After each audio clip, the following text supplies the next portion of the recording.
Intruders beware. A new law in Missouri allows residents to use deadly force if an intruder enters their home or car. Previously, residents were required to retreat from intruders and could only defend themselves if they faced death or serious injury.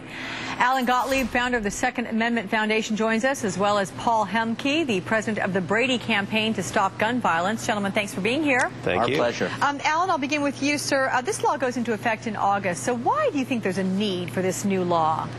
Well, we at the Second Amendment Foundation have seen a number of people over several years call our office either being prosecuted for defending themselves in their own home or in a few instances being sued by criminals who they shot, for civil damages, in some cases bankrupting the homeowner, making the victim a second time.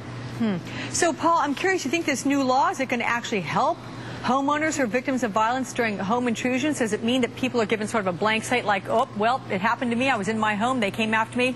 Person's dead now. It's the self-defense laws that we have in this country have been working, and really what this new law is, and there's groups that have been pushing this in other states. It's true. It's really going after a problem. It's a dangerous solution to a problem that doesn't really exist, and it's something that we've asked for names of. Who's been wronged by the current system of self-defense laws in this country. We don't have any names.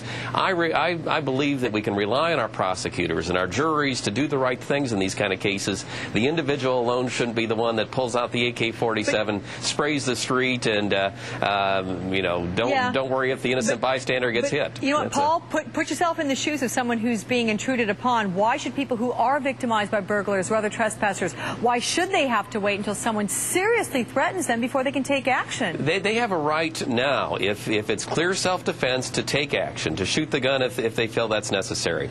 What this new law does, though, is it basically expands it. It says that it expands it to your car. If you see a drunk driver going at you, you can pull your gun out of your glove compartment and shoot that drunk driver.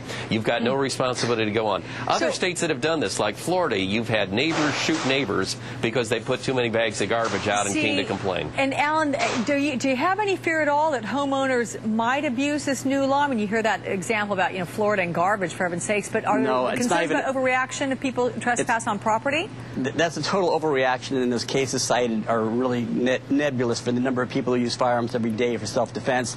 If Paul wants names and cases, you ought to just go to keepandbeararms.com and he'd find them there. A person in their own home, if somebody breaks in the middle of the night, shouldn't have to wait until there's a knife at your throat before you realize you have a right of self-defense. You don't have to wait now.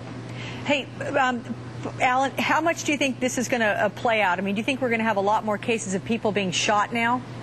Not really. I think what happens is criminals realize more people are armed, have guns in their home because it gets publicized, and there are less people being attacked in their homes and their cars, which is a good thing. Okay. Paul, it's too many people have guns, too many people use them too quickly. Self-defense is fine, but these sort of laws go the wrong direction. All right. Well, clearly a difference of opinions, which is why we booked you guys for these debates. Thanks so much, Paul Hemke and Alan Gottlieb.